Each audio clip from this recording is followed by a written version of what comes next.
This is the chambers of the East African Legislative Assembly where the discussion began for the law presented by Honorable Gideon Gatpan, a South Sudan representative in the Regional Legislative Assembly.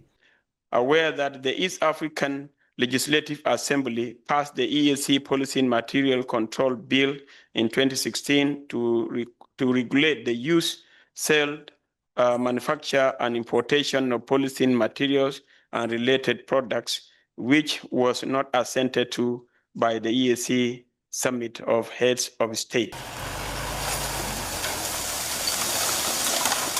Back to the country he represents, the capital Juba.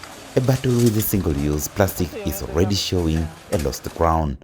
Signs of defeat are glistering from the streets of Juba and the streams leading to the famous River Nile. We can no more doubt that these plastics are a threat to human lives. And they have no limit. Because if you throw it on the ground, the rain will take it further, and then probably will continue traveling.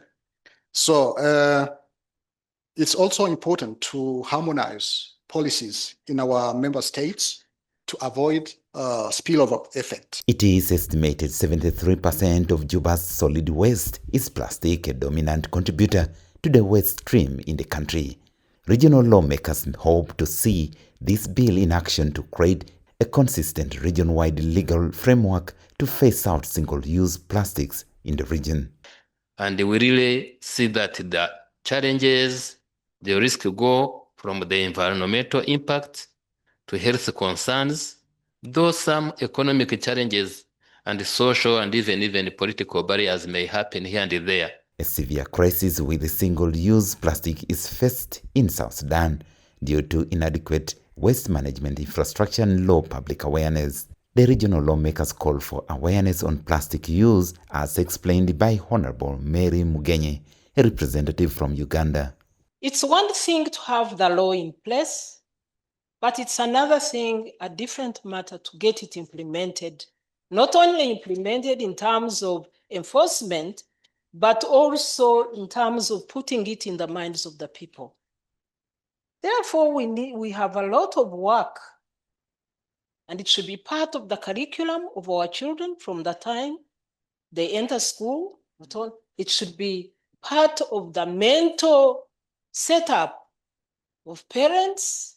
Although a ban on the import and use of plastic bags in South Sudan was implemented in 2018 and an environmental fee on plastic bottles was introduced, its enforcement is still ineffective.